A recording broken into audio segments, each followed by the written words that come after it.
Okay, good morning. It's September 21st, 2022, and this is a meeting of the Sunset Advisory Commission. First order of business is to review the questionnaire for the Natural Gas and Oil Resources Board. Before we do that, Sure. Can we introduce Tim? Oh, sure. Who is our... My apologies. Yeah, why don't we do introductions all around? All around. Starting with Tim. Yep. Good morning, everybody. My name is Tim Dunlap. I'm the newest hired attorney and ledger counsel, and I will be assuming Amarin's portfolio in regards to gov ops, essentially. I'll be working as part of the two-person team with Tucker Anderson. Just for a little background, I just finished up 3 years coming from the city attorney's office in Portland. We have some background in municipal affairs, and I hope that will do some use to everybody. Very much looking forward to everybody. Thank you. Great. Rob? So I sat on GovOps for 8 years, and it does seem that every charter change that came out of Burlington inspires robust and lengthy discussions. So I'll be responsible for that, but thank you.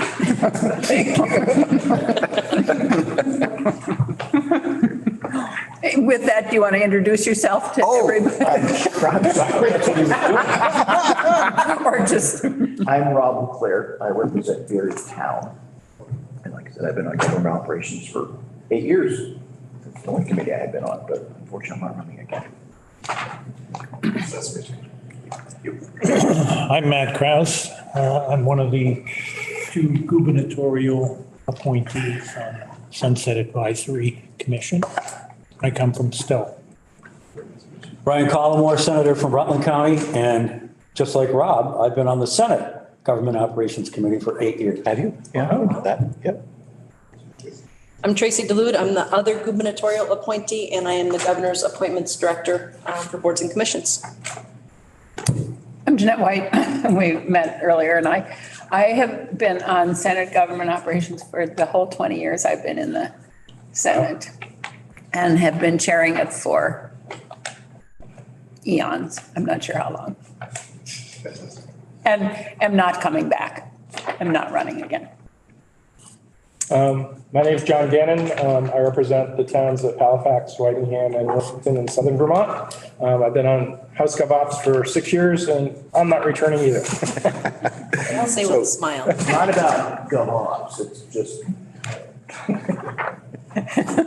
Right, yeah, all 3 of us. Rob's not coming back, and he told me it was because of all the Burlington charters. I'm not exactly sure why I thank you for all those charter changes. Well, I wanted. Yes, They were somewhat challenging. they were somewhat challenging, but then so was Barry, so we have him to thank for that. No, Oh, that was Barry City. No. Oh, God, okay. actually, it was We're all, Berry Town that got through the Berry City charter through okay, Senate. Okay. Obviously. okay. And you met Andrea? Yes. Okay, great. Couldn't let that And slide. we all know Amarin. But, and we will miss you. Well, Are you we won't leaving? miss you because we won't be here. Are you leaving? I'm changing portfolios. Amarin's background is health. So she's going to be doing the health piece. Yeah. Thank you very much, everybody, for your introduction. Okay.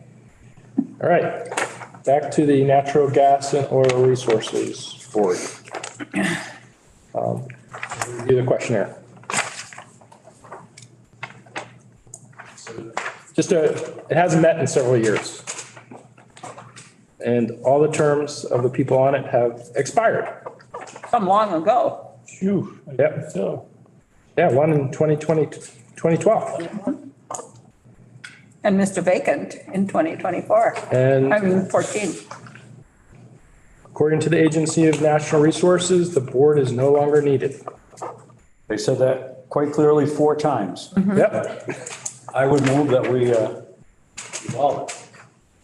I would second. Yep. And are there any questions or concerns about it?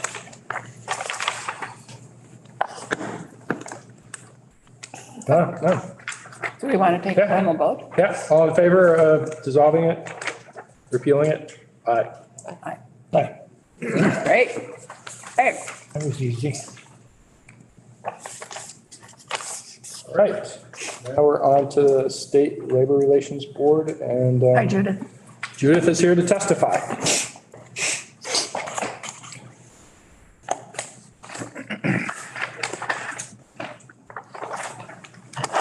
Morning. So I don't know, were you here when we did introductions? No, I was not. Okay, let's just introduce ourselves quickly so that you know who we are. Matt, do you want to? I'm Matt Kraus. I'm one of the gubernatorial appointees and I live in Stowe. Senator Collmore from Rutland County. Hi, how are you? I'm Tracy DeLude. I'm the other gubernatorial appointee, and I'm the Boards and Commissions person in the governor's office. I'm Jeanette White from Senate Government Operations from Cook County. John Gannon, representing the towns of Halifax, Whitingham, and Wilmington, and I serve on the House Gov Ops.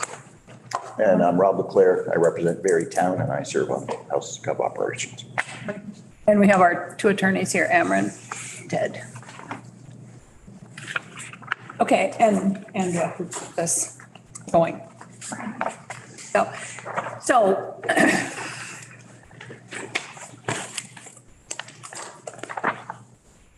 So I don't know how much you know about this committee. What we've been charged with, I think this is our third summer meeting. Yeah. With, we have about 300 boards and commissions, as Tracy has found out, in the state. And some of them work really hard. Some of them meet very infrequently. Some of them were set up for a specific purpose, achieved that purpose, but they were never sunsetted or deleted. And so our charge was to go through them and look at them and see what needed to be. We just, as you heard, we just got rid of the oil and gas board. So we're, and the other charge is to look at if the board should continue to exist, are there statutory changes that need to be made in order to reflect the current world as opposed to when the board was originally set up and statutes may not have been changed? So that's what we're doing. And so this was a pretty thorough response to our questionnaire. So thank you. Do you want to just give us a short? Sure. Well, thank you very much for having us, and I appreciate the opportunity to talk about the work of the Vermont Labor Relations Board. As you can see, the board continues to be active and vital. There are 7 state statutes that have been promulgated by the legislature over the years that the board adjudicates. We adjudicate unfair labor practices. We adjudicate grievances. We oversee elections. We also get involved in last best offers. We help negotiating parties when they've reached an impasse. We appoint mediators and fact finders. So the board continues to play a vital role for the state, for Vermonters, and I think also for Vermont's economy, to provide some rules of the road and consistency for both management and labor that not just unionized shops can benefit from, but also private employers can look to as a model for governing their operations and have the stability and consistency that they need to feel secure growing their businesses and enterprises in Vermont.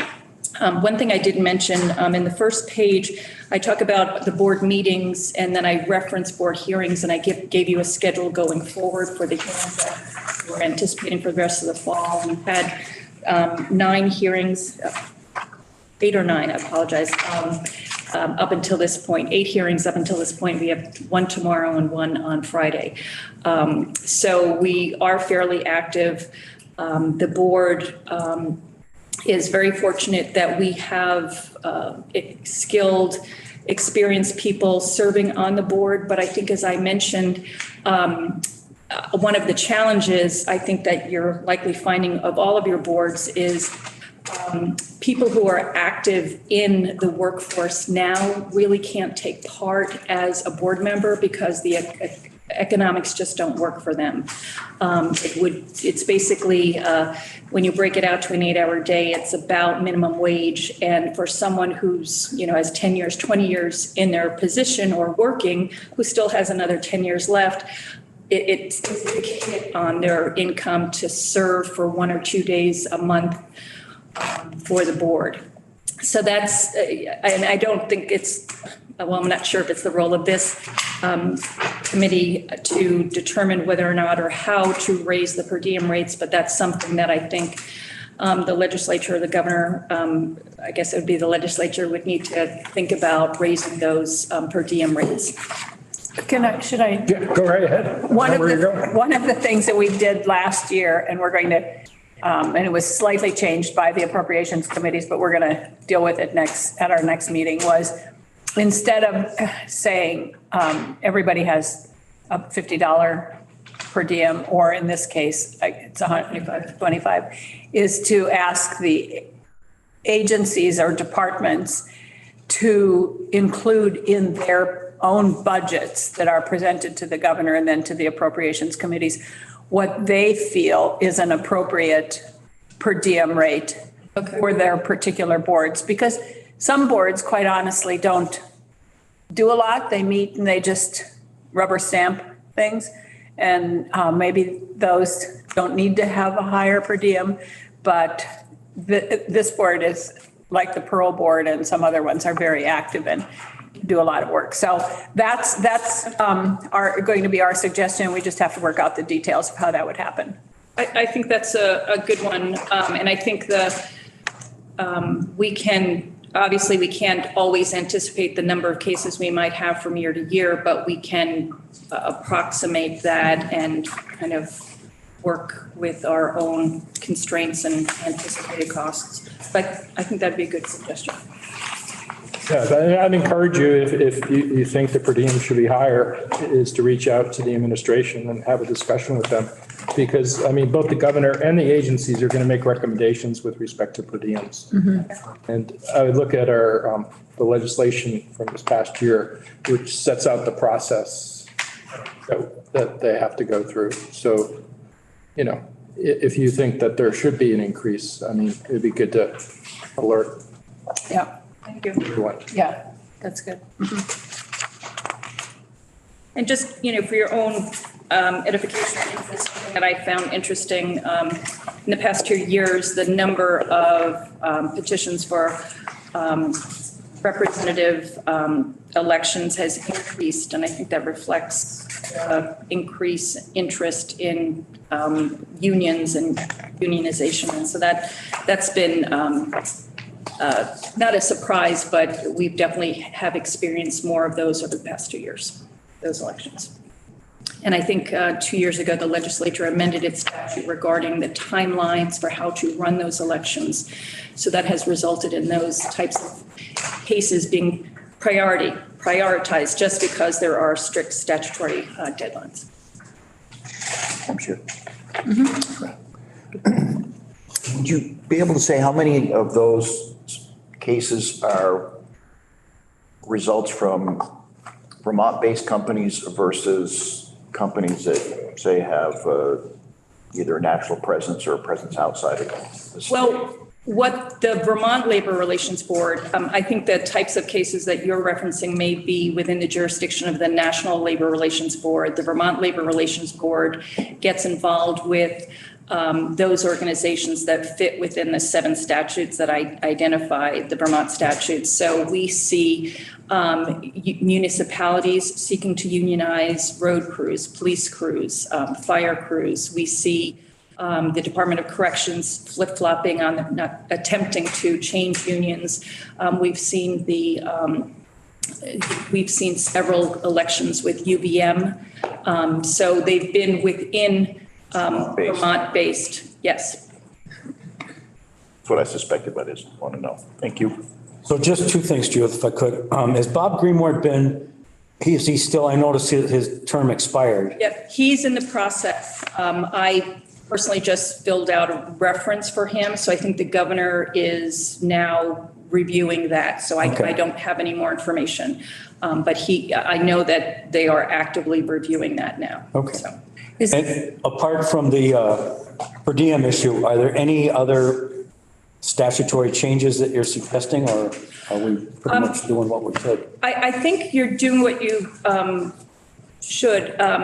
Going to that statutory change that was made 2 years ago, there are some strict timelines that frankly are challenging. For example, if someone files a petition and the unit classification is challenged, so let's say the municipality situation, the union wants to become the exclusive bargaining representative for all firefighters, including the chief, lieutenant, everybody.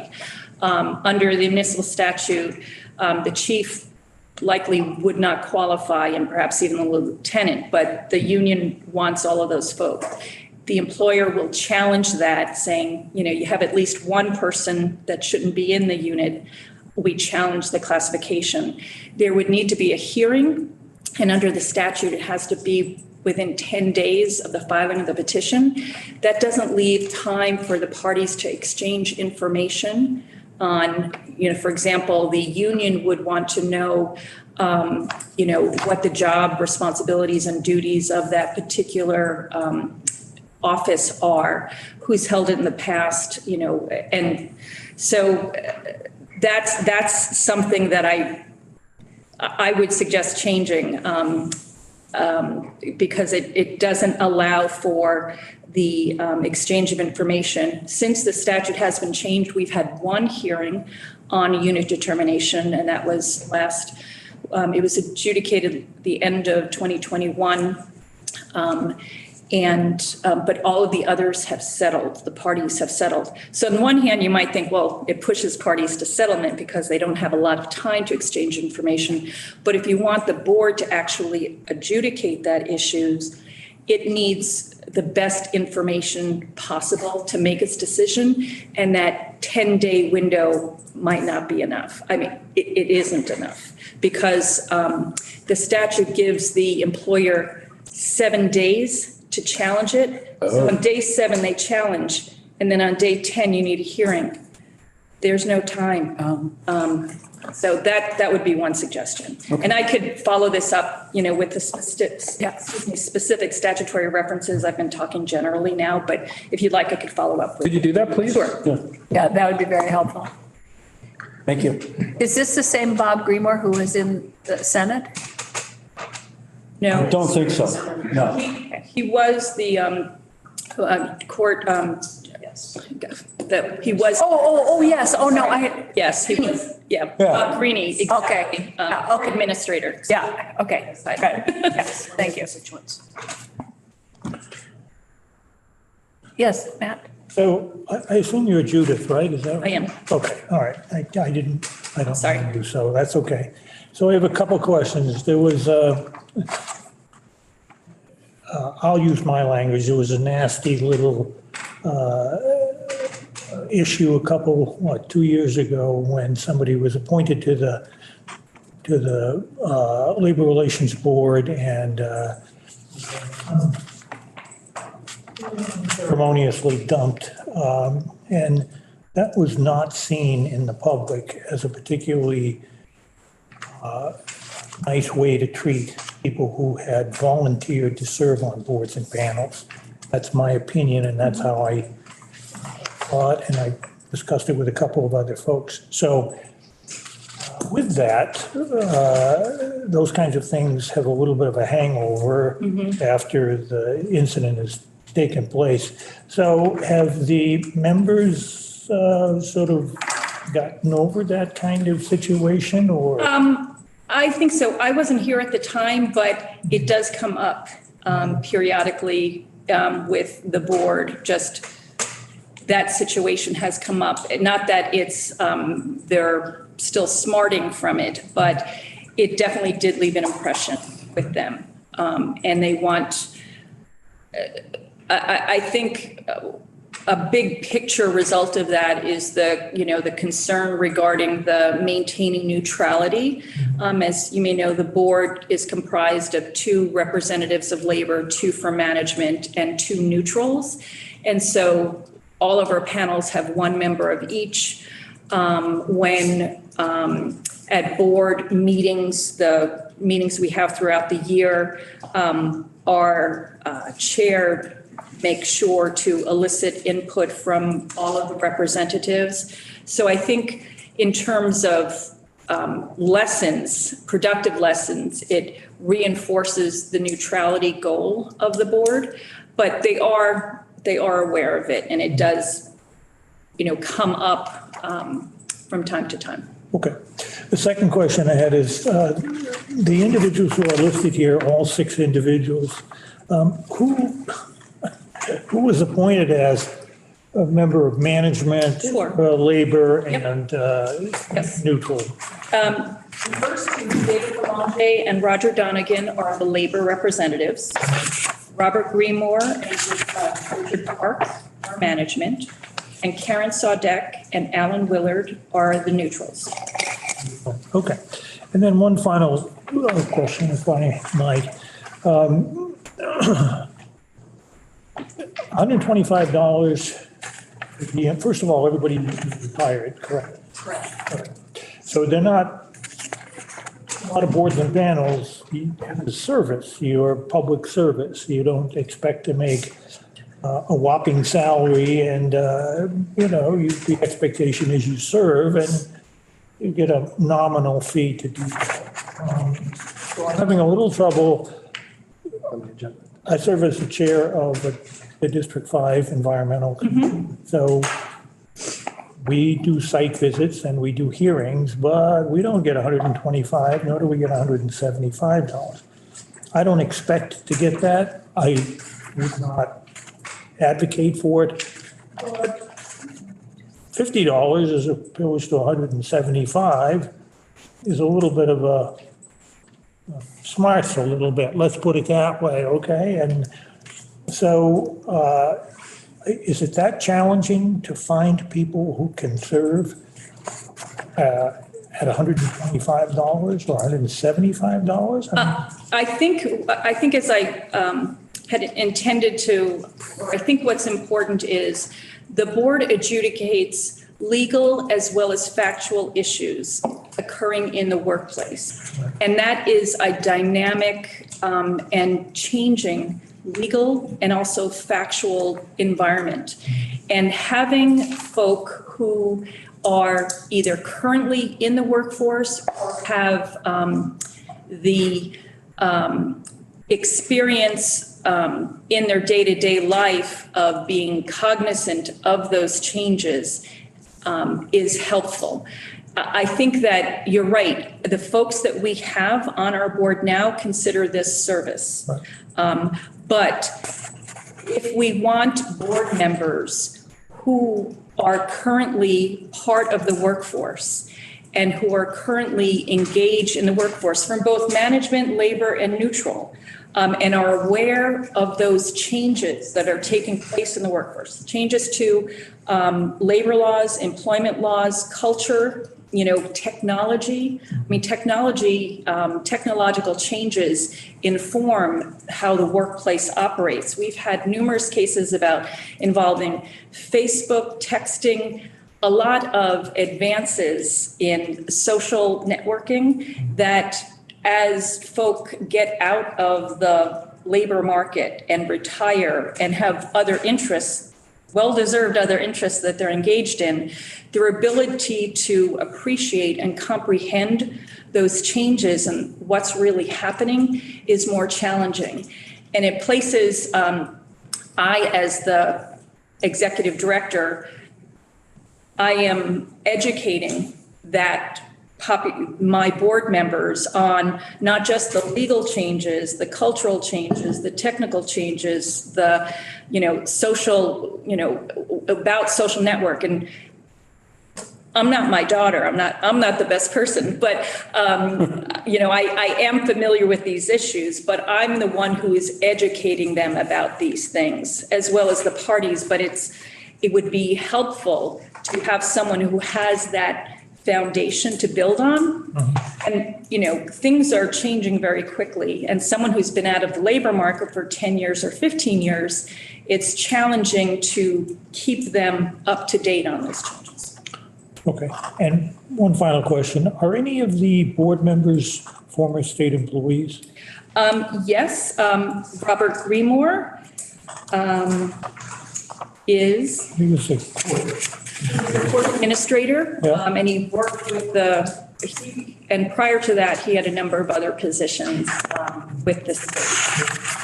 But I think that is it. I know David Belanger was a school, David and Richard started their careers as school teachers. Richard then went into human resources and superintendent, and then private service. Karen Sodek was also in private industry. So, but Robert Greenmore was a state employee. I think Alan Willard might have been at one point. I think for a period of time he was. I think he was for a while. Yeah. Rob, you would have. Yeah, just kind of follow up a little bit on Matt's questions. One is, I would assume that a fair amount of prep work and time is required to be put in before the day of the hearing. Yes, and also after the hearing. So there's prep work. What I usually provide kind of a legal overview. The case is about just cause. Here's kind of a primer on the just cause standard, for example. We'll have the hearing. Actually, before the hearing, and also advise the board members on these are the procedural issues that might come up. Here are some evidentiary issues that might come up, because I'm not a board member. I'm just, I guess, a director, because now I have to work the audio and the Microsoft Teams. So I empathize. But they're the ones making the calls and, balls and strikes. So, and then there's a hearing, and then the board will deliberate. So they'll take a half a day. We have a couple of cases now that the board has deliberated a couple of days on. So it's the hearing date. It's also deliberation. A decision is drafted. I'm the drafter of the decision. They review it. It's their decision. It's not mine. They review it, make changes. They might deliberate again, and then the decision is issued. So what I'm trying to get at is that the per diem rate would be applicable to Yes. all those different types of scenarios. Okay. So it's not like that we're expecting, or the folks are putting in all this time and effort for just one day's worth Correct. of per diem. Correct. Any more questions, or? Just You- one question. Okay, yeah. So I understand, I spent 30 years in the Department of Human Resources, so for the state. So I have a slightly different take on this, but I can understand individuals being appointed as labor representatives. Okay, they clearly, their work, the actions that they took were on the labor side. And I clearly can understand management that, many of the cases that the Department of Human Resources advocated for were on behalf of management. You can't change the classification of this group of employees. It's wrong. It would affect a lot of other people, et cetera. Where I'm having trouble that are neutral. Exactly how do you determine, if you're in labor relations, if you're in resources, you could advocate for both sides of it, both sides of a particular group. But if you were looking at the person's history and you were determining whether they should serve as a neutral party, how do you do that? I can think of instances where we represented management, and then there are other examples where, no, this employee's been treated unfairly, we should, advocate on their behalf. How do you? Well, I think that is the role of the neutral. The neutral is someone who kind of straddles both sides, and someone who hasn't, dedicated their career to one side or the other. So this is something that and we don't select, there's a separate panel that selects the board members. But someone who, does not have a career or experience entrenched in one side or the other. Someone who's just been in the labor, someone who's worked all their lives, and maybe they've served as a supervisor for 10 of their 30-year career, but they've also been part of labor and they've been part of management, but they can do both. Someone who's been in private industry who was not in human resources in private industry, but was, in charge of shipping. Perhaps they would be a neutral. If, someone like Tim Noonan, my predecessor, who served in this role for 40 years, he's kind of never took a position. Someone like him could be a neutral. I'm just trying to give you examples, but I think having a neutral keeps the management and labor from kind of getting to a point of having, black and white views. Not that they do. Often, sometimes I'm surprised that the management will take the labor side, the labor person will take the managed side, which happens. But I think having a neutral kind of keeps things balanced. That's the intent, that it keeps the person balanced. And I appreciate that there's a selection process for those neutrals. And I think it is harder to find neutrals, but they, I think it's a good goal to have a neutral on the board. Okay, thank you very much. Would you like me to address that? I mean, just to explain the panel. well, in going back even further, and a lot of them that have statutes that you will have representative from here and from here. I work with the agencies that appoint them to be sure that, they are not serving more than 2 5-year consecutive terms, and that they come from here and they're not affiliated with like the Board of Medical Practice campus. So, but in this case, there is a panel and they do a selection interview process and then forward what they feel are names that are qualified candidates to the governor for his consideration. And I believe, if my memory serves me right, I believe that early in my days in the Senate, we actually changed this because the board was made up of, it was partisan. It was not labor, management, and neutral. It was based, and that didn't make any sense at all. And that was changed, I would say maybe 10, 12 years ago. So, and there is an attempt to. Yeah. Yeah. And I think that was a good evolution. Yeah. And I think the parties appreciate that. The parties, some attorneys or litigants ask, days before the hearing, who's the panel? Because they, to double check that it's, you've got your labor, your management, your neutral. But I think it's, and having 3 on a decision-making board, I think makes sense. Yeah. Having an odd number, I think makes good sense. And I believe this is a common model at both the federal and state level. Yep. So this is not like Vermont going wild. I think it's very consistent with models throughout the country. Yeah, and, I attended labor summits and conferences of state administrators, and having a neutral is, a goal. Maintaining neutrality on the board is a goal. And it's a whole philosophy because it helps to ensure fair results and also investment of your customers, the folks who come before your board, feel as if, you're not sided one way or the other. So. Any other questions or concerns?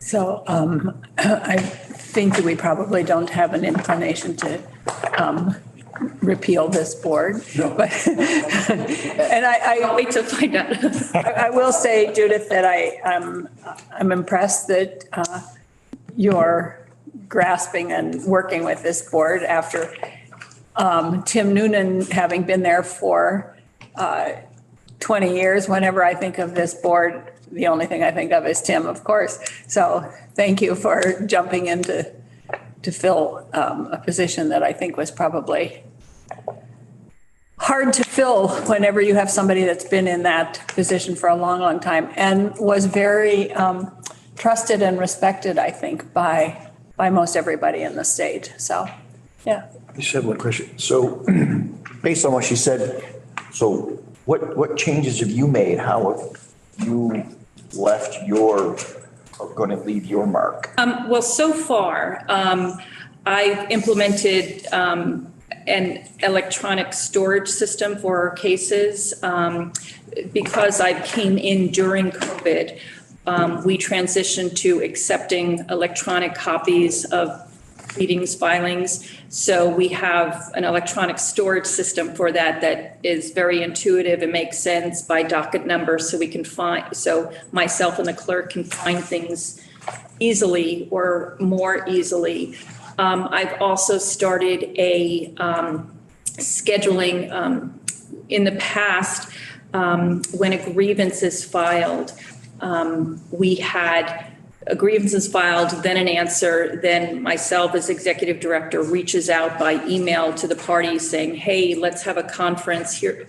Let me know your availability on these dates. Then we'll back and forth a couple of times by emails to select a date for a conference. And the whole purpose of the conference is setting a schedule.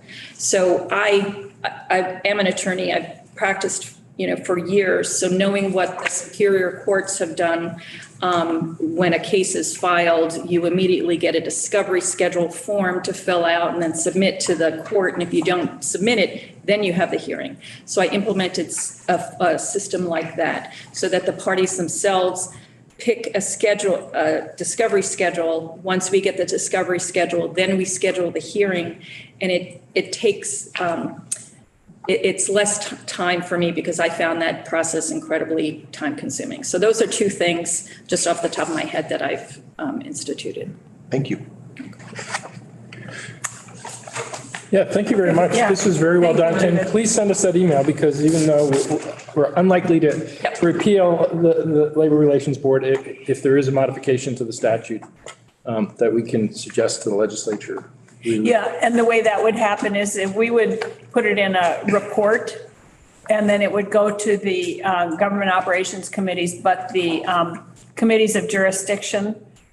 And in this case, it would probably be economic development and general, whoever deals with labor issues. Okay. Would look at the suggested changes a little more in depth. Okay. And to whom should I send the email? You can send It to Andrea. and she'll send it to the Yeah, full committee. Yeah, Will do. Thank you. thanks. Yeah, and any statutory changes that you think would be helpful. Great. Thank you very much. Thank Thank you. you. Thanks, good to see you.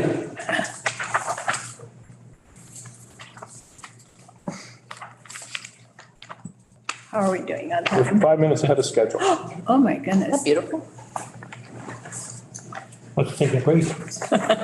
You worked so hard this morning, my gosh, you should take two breaks. Let's see, both June Tierney and Emily Davis are joining us on Zoom.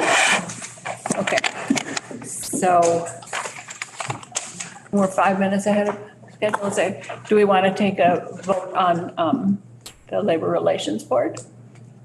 Sure. Yeah, I'll vote to maintain it. Okay. I'll second it. And then we'll look at whatever language Yeah. shows, because we can put that on our bills. I was gonna say, why would we send it back to the committees of jurisdiction? Let's just put it in the bill. No, that's what I said.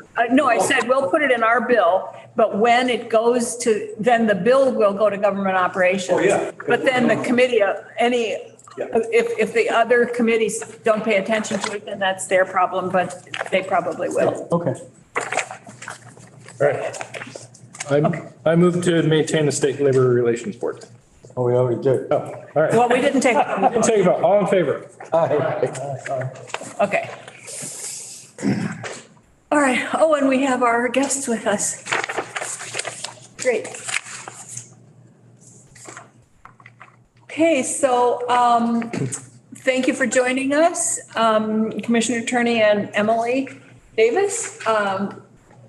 So we'll do just a quick introduction here so that you know who's here. Do you want to start?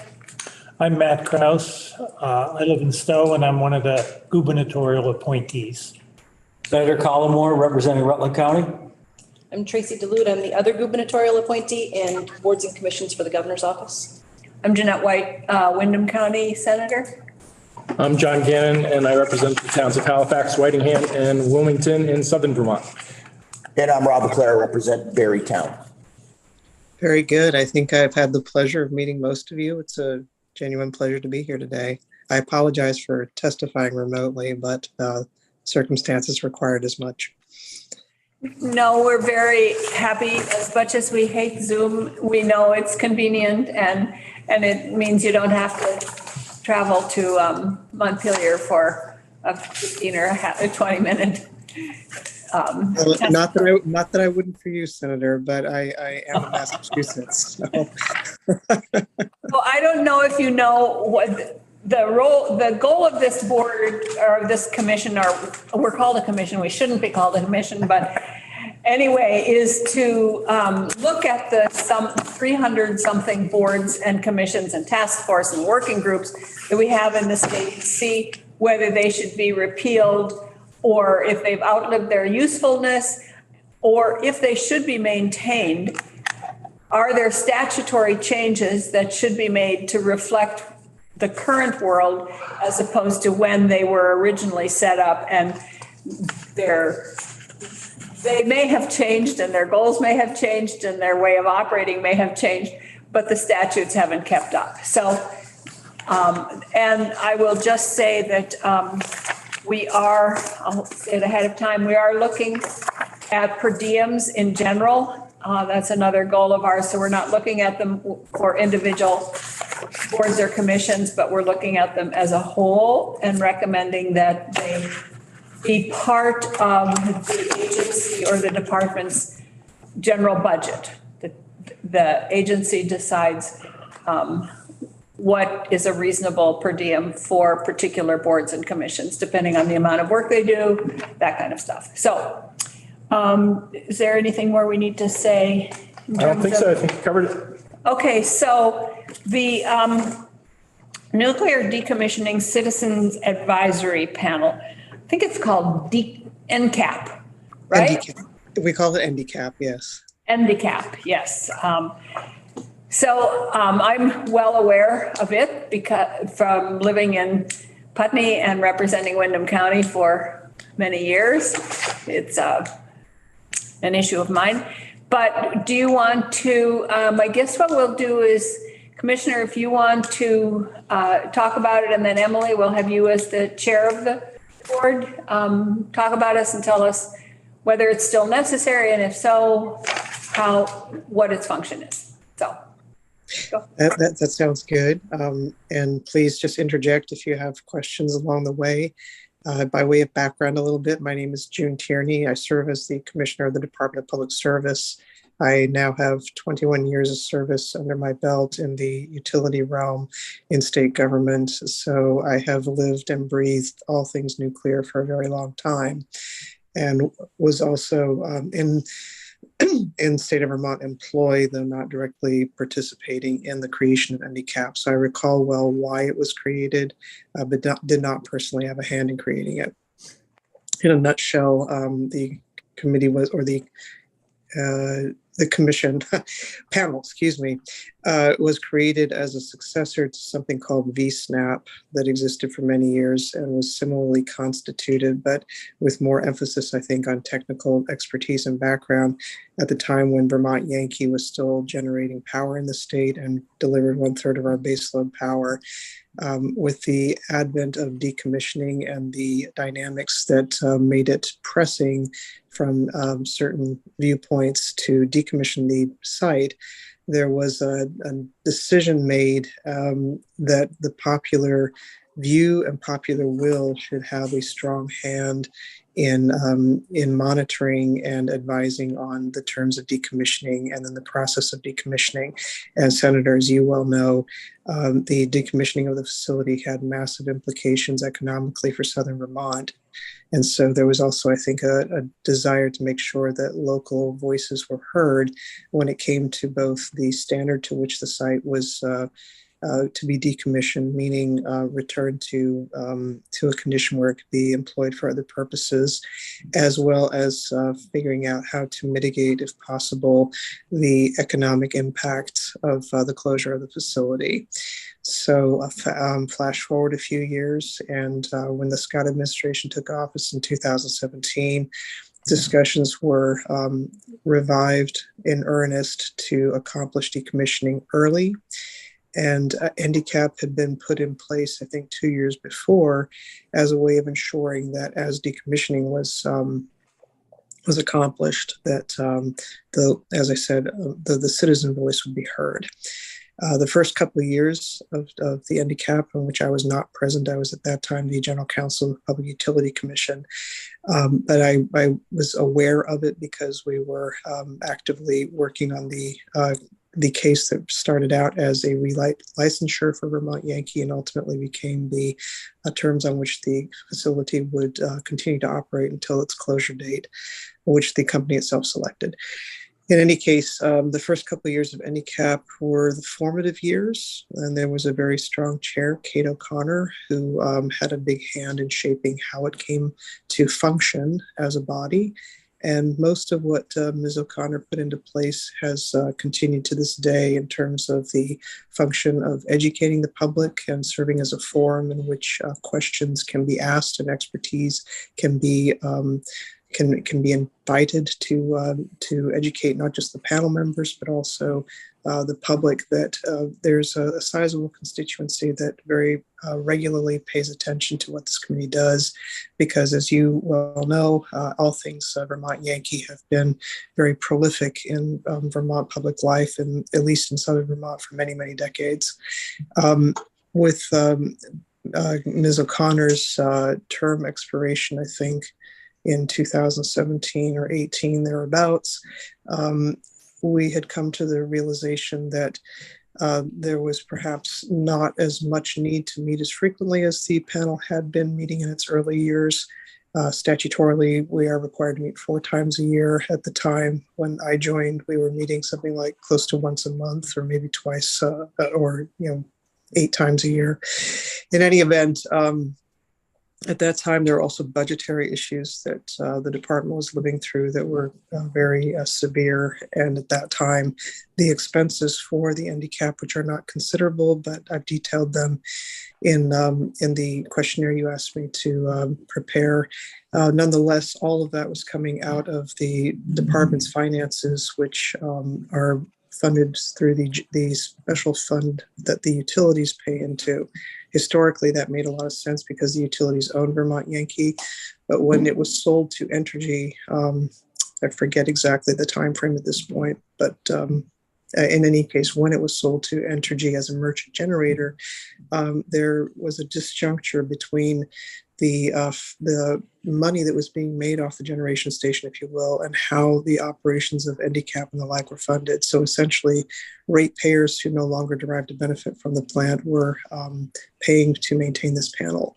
So much of the conversation that we had in the 2019-2020 timeframe centered around changing that, and the legislature very graciously, in fact, did enact legislation to require the present owners of the Vermont Yankee station to fund the activities up to $35,000 a year of the NDCAP. And if you've looked at the questionnaire, you see that a good portion of that is being used for this purpose, though I would point out that the staff time from the department and other state agencies is not being charged against that $35,000, and I think that's appropriate. To speak to the point of whether the mission should continue, I think it's very important that we recognize this moment in time where citizen participation and democratization of our institutions is something people feel very strongly about. And having spent my entire career working on making sure that you can flip a switch and not think about where the energy comes from, I can tell you that that has changed. People are very interested now in what kind of energy they're using, where it's coming from, and the like. And so the interest and the desire to have a meaningful opportunity to participate in questions such as how should a facility be decommissioned, what should the potential future uses of the site be, how do we mitigate the economic impacts of this kind of monumental change? Those are all questions that people want to participate in, and I think the state as a whole is well advised to make that forum possible. Where I would offer a critique is that when the NDCAP was established statutorily, there was not a lot of language written to specify the scope of its mission, to detail it in any way. And this has led to some tensions, I think, on the panel, because there are some appointees who see the scope as very expansive, extending to national discourse about how decommissioning is accomplished across the country, how nuclear waste disposal sites are used across the country. And there's always this tension between what a state can properly assert itself on and what belongs to federal jurisdiction, which is quite expansive in its preemption of what states can do. So a lot of time is spent pushing against those boundaries. And I'll be honest with you, my understanding was always that the NDCAP was designed to deal with what is Vermont and Vermont specific, and to advise the governor and to advise myself, actually, as well as you as legislators, about the decommissioning of that site. I did not understand it to be your intent that we would be trying to project our ideas about this on the national stage. And I don't suggest that's a bad thing. I just don't think we're resourced for that.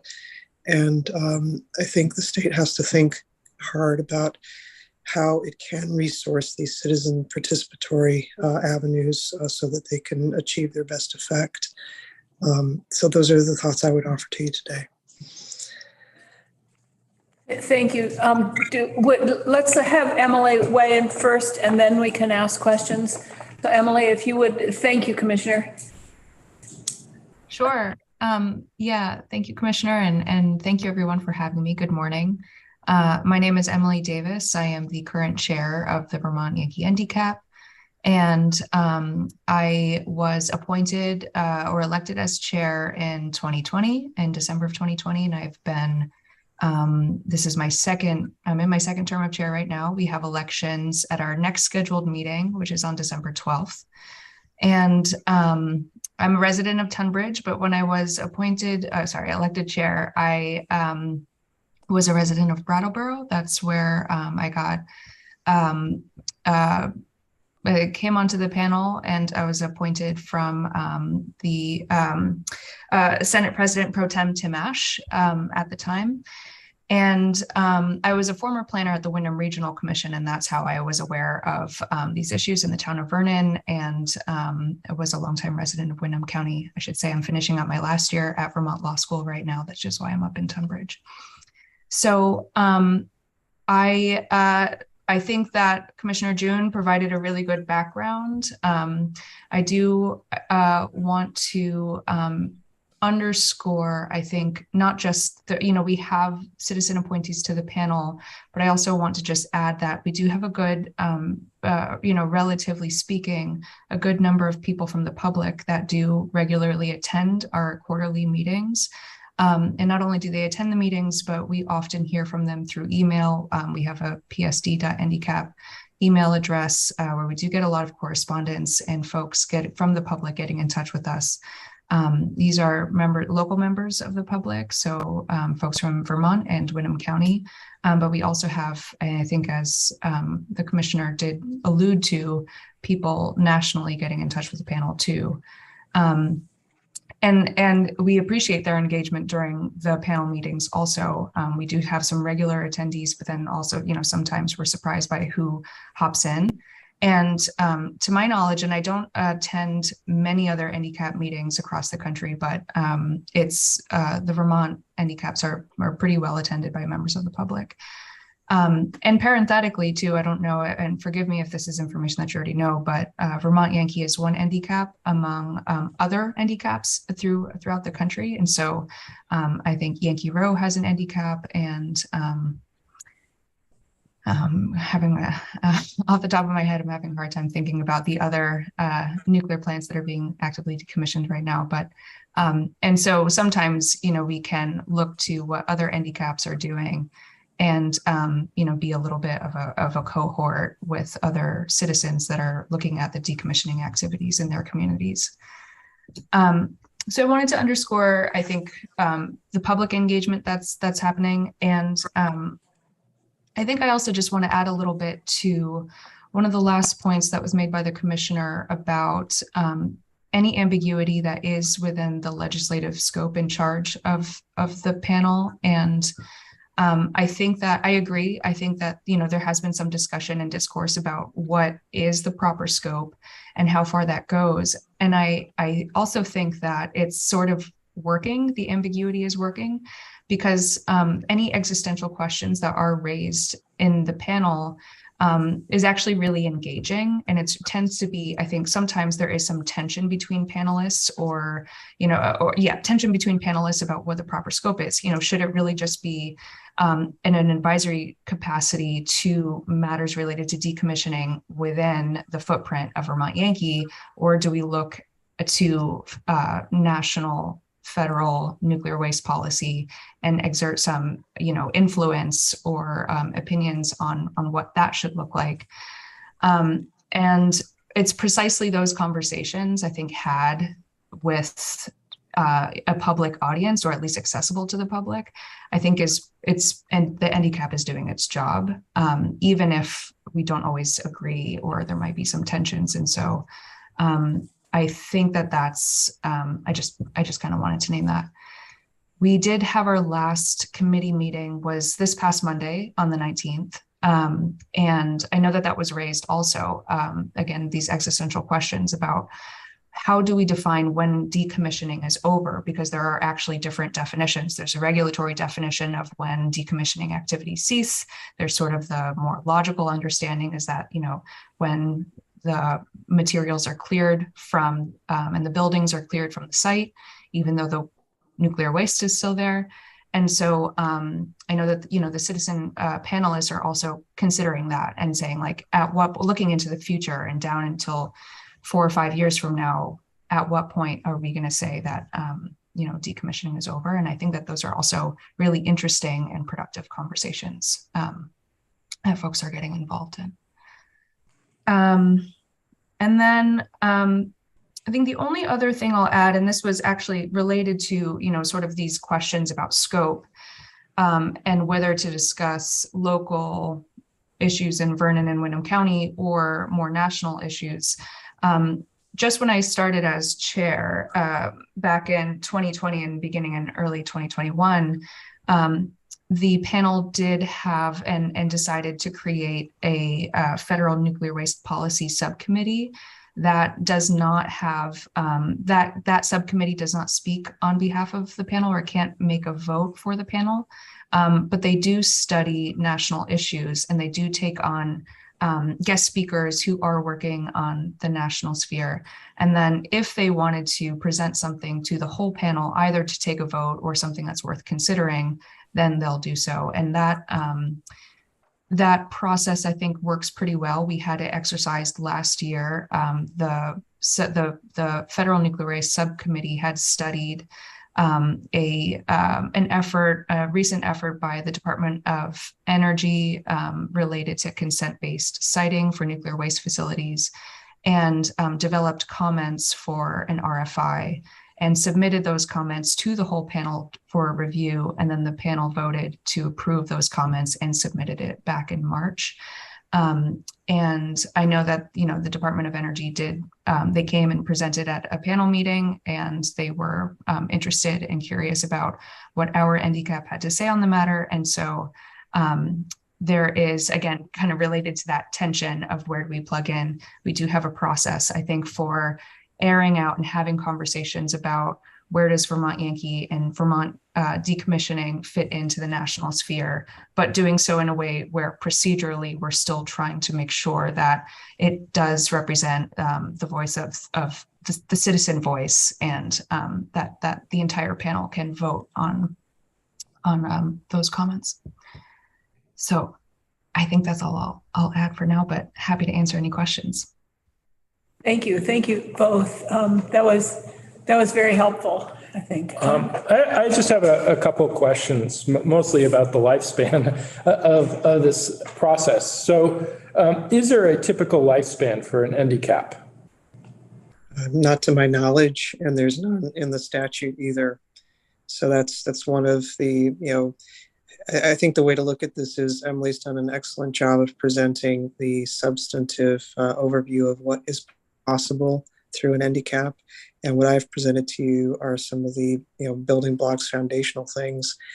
And so it's really for the legislature to decide how long you think this ought to go on. And to my point, I think the original intent was for it to be specific to Vermont Yankee. To Emily's point, this could go on for forever, basically, as long as we're struggling with nuclear decommissioning issues in the United States, if you take that point of view. But right now, there's nothing that defines that lifespan. So looking at the North Star website, I think that they estimate that license termination will occur on December 31st, 2052. Correct. Yes. There's a nuance in there because it's one thing to have the physical deconstruction accomplished, which they will accomplish far sooner than that. But then there's the issue of when does the NRC decide as a matter of law that the license has been effectively surrendered and the plant is decommissioned officially.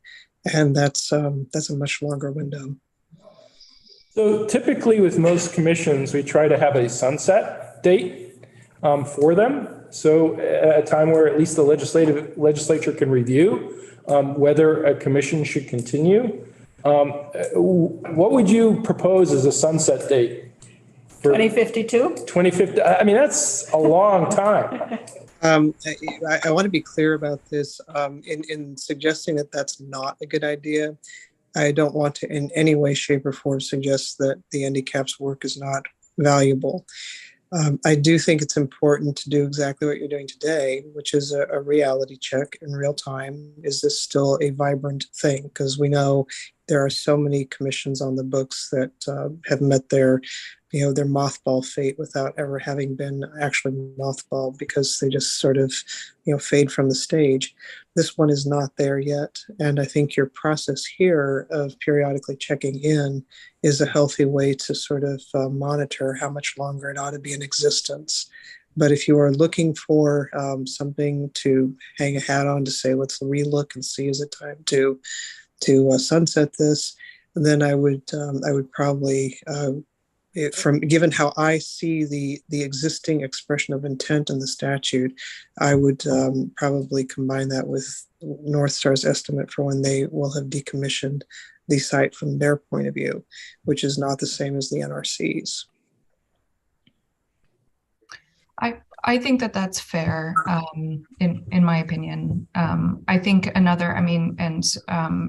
I would defer to the commissioner on this, but there is also the memorandum of understanding with the PUC. And I know that specifies certain for the members and the ex officio members and also other appointees. It specifies that the terms of those memberships would end at the end of 2030. I'm not sure exactly how. I think that was probably just a date listed to give enough time for decommissioning. But now that we're a few years in the process, we know that, as the commissioner said, that North Star will probably be finished with its decommissioning process much sooner than that. But there's another date too in the MOU that might be helpful. And you do. Yeah, so I guess I'm out of the loop on much of this, probably because I don't live near the plant, but and certainly the panel seems well populated. I'll say that there's 16 people on it with 3 vacancies.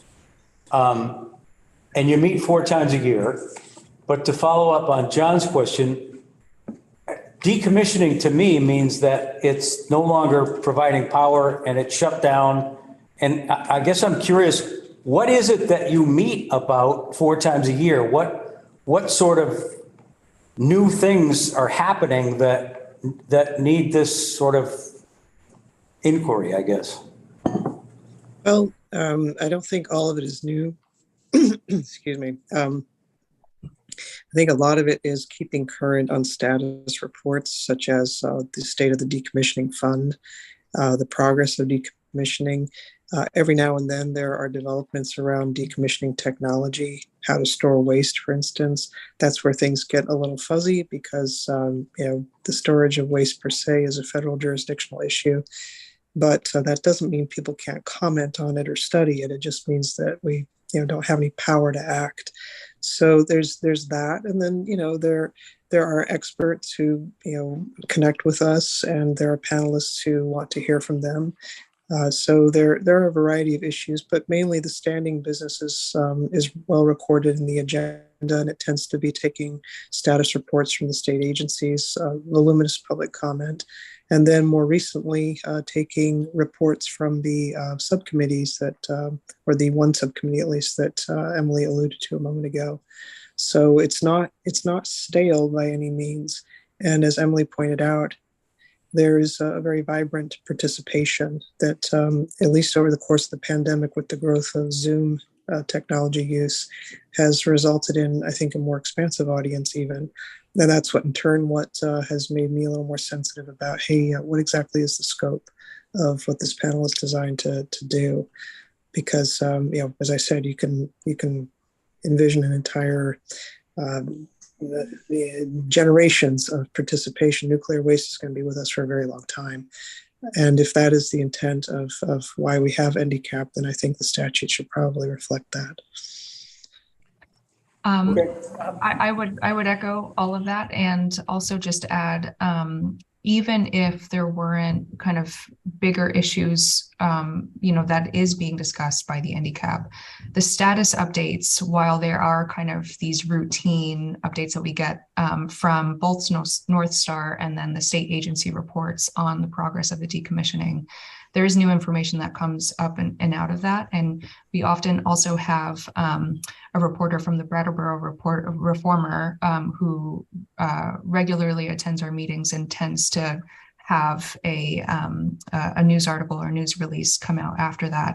On Monday, there was a little bit of I don't know if it's fair to call it a discrepancy, but there was an issue with the fund and drawdowns from the fund, and the department was able to discuss that and explain that and talk about that. And just this morning there was a news article released about that. And so I think that it does, status updates are important, and it is important for the public to have that conduit to make sure that even if there is no news or no exciting news, it keeps, a pulse on the decommissioning activities. Rob, did you have? I do. I actually have a few questions around this, if that's okay. I guess most of them would be to the commissioner. One, is it my understanding that this panel is advisory only? Correct. And how many resources does your agency provide to this group as far as oversight? I mean, do you staff the meetings? Yes, we do. Well, we provide all the resources. As I said in the detailed budget in the questionnaire, there are some expenditures for meeting site, for recording equipment, and somebody to record so that the public can view these meetings. But when it comes to between providing expertise in the subcommittee meetings or providing the resources for drafting the reports or preparing the minutes, all of that stuff, it all comes out of the department. And it's not an insignificant amount of time, but I think, I'm looking it up here right now, forgive me. We expend about $21,000 in staff time on the activity per year. Okay.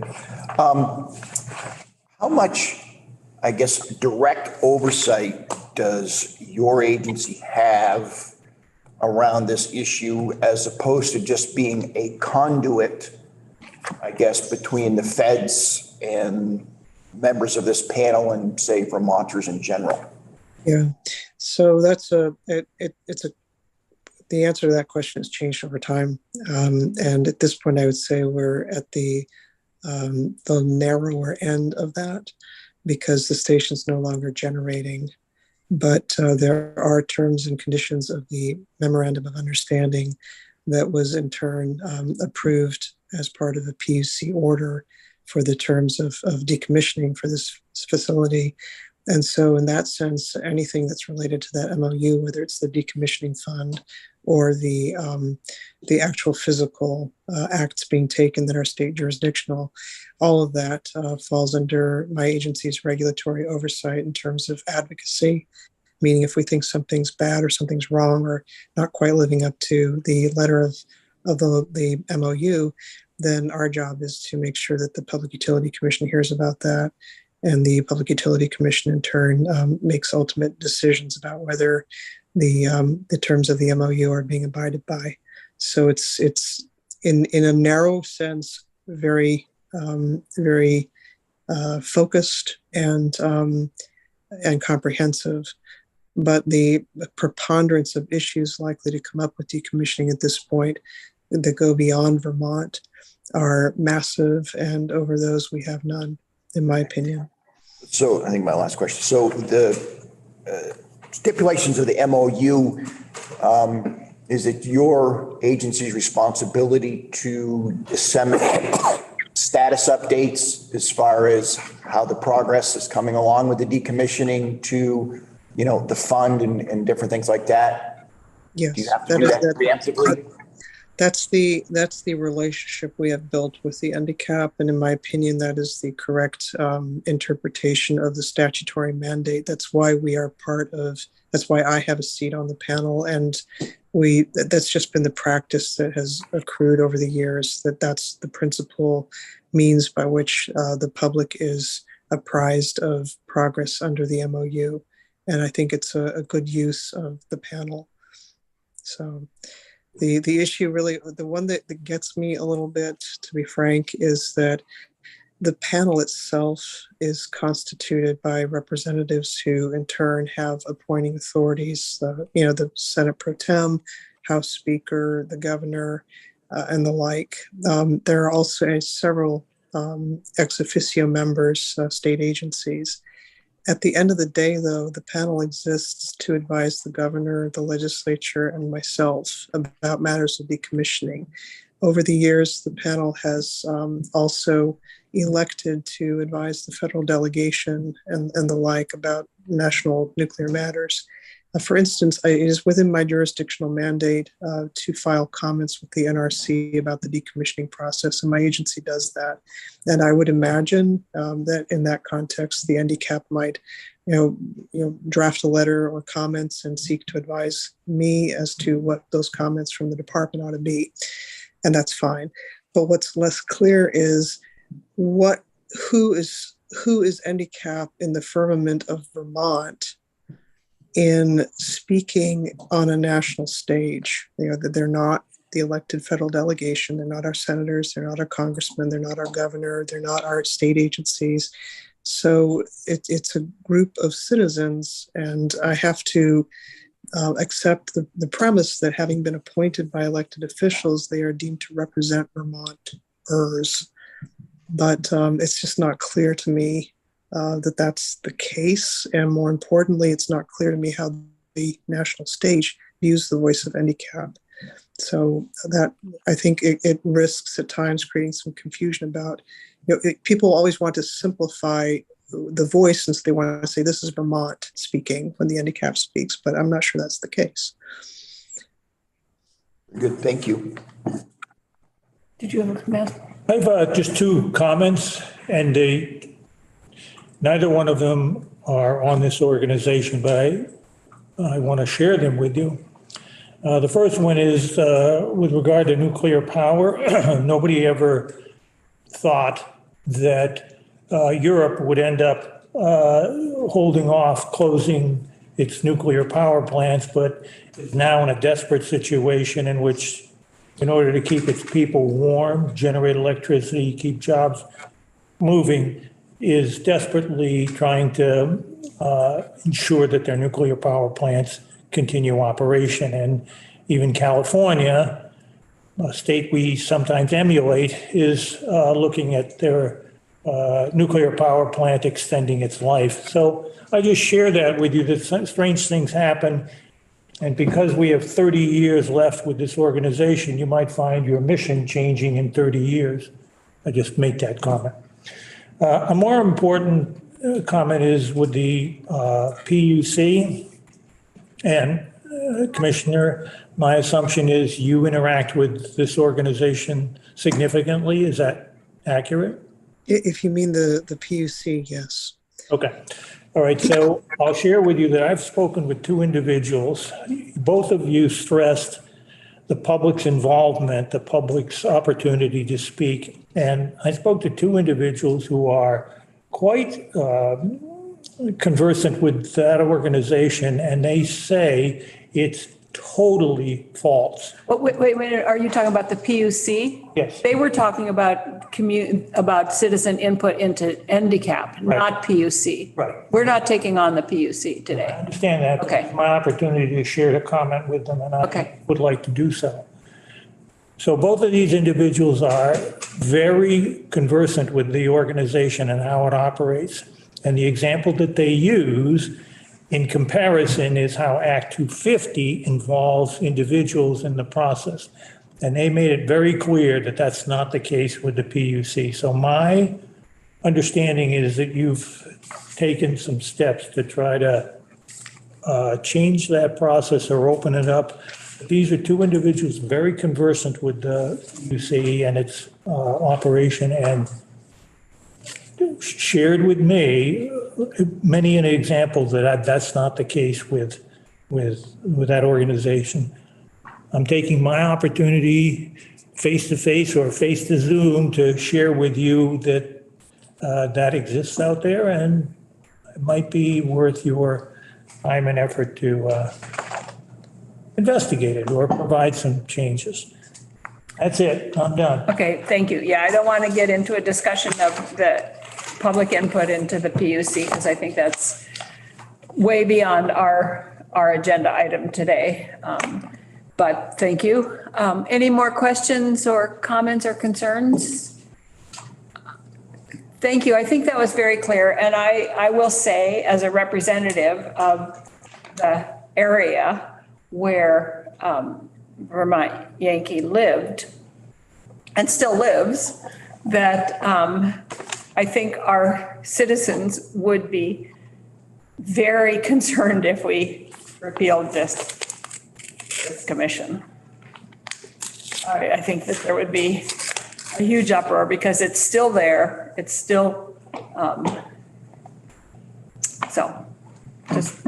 I would agree with those sentiments. I'm representing Southern Vermont towns. However, I am concerned about this commission just going in perpetuity without a sunset. Well, don't we have legislation now that says that after 5 years? No, Oh, that's just for reports. That's just I for don't reports. believe. We Yeah, can, it's my knowledge there's nothing that sunsets this particular Yeah, commission. no, I was thinking of that we have a general thing that says, For new. For new commissions boards. coming on board, there's a 5 year. okay, for new ones, there's a 5-year. This is old. Yeah. I mean, we could say that we should consider a 5, or I think you said 2030 was when, one of you said throughout 2030, I think it was you, Commissioner. Emily suggests was citing from the MOU that the PUC approved. Yeah. At the time, that was thought to be the date on which the activities of the company would be accomplished. I think they will be accomplished sooner. And if you're looking for a possible point of intervention, you might consider statutory amendment. that points to when the company reports to the NRC that it has done everything it needs to do to decommission. But the thing is, the NRC may come back with things, you never know. And then in turn, the company would have obligations. And in turn, there may be use for the handicap at that time to look at what the NRC had to say. So I think the prudent thing to do would be if you want to do something, to have a moment in time where you intervene, the prudent thing to do would be to consider putting in language that says at such date we will take a look at, and at the outside I would put that at 2030. To look at, to review it, to review it again. That's what a sunset would do. But we also have others that we don't, like didn't sunset the parole board or labor relations. Until we eliminate paroles. I mean, it's likely that there is a end date for the handicap at some point. Yeah. Unfortunately, today, we do not know what that date will be, but I do think we want to have a sunset provision that at least has the legislature taking a look at this at an appropriate time in the future. That doesn't mean it will sunset on that date. It just means that the legislature will then review it again to determine whether it's appropriate to sunset. Well, why don't we use 2030? Sure. That's 7 years. Yeah. I mean, it's a little bit longer than the 5-year we put on new ones, but nuclear decommissioning is a lengthy process. So let me just see if I understand, John. 7 years you would feel would be appropriate? Yeah, for sunset, because then the legislature looks at it again and determines whether it should sunset. Okay. Yeah. Like the Board of Education. Right? Didn't we do that? Yep, we did. Are we in the discussion phase? Is that where we are? No, we don't have to be. We can unless we have more questions. Do we have more questions for Emily or Commissioner? All set. Thank you. Thank you very much. Thank you very much. My pleasure. Emily, Absolutely. thank you for taking on this role. I know it's My time. pleasure. Thank you so much for having me. Thank you. So did we want to discuss now or wait until? Whatever your pleasure about that. What is my pleasure? Probably going to come at this quite differently than sounds like. We have 6 minutes to the next. Oh, but we were going to take a break. Yeah. Okay, let's take a short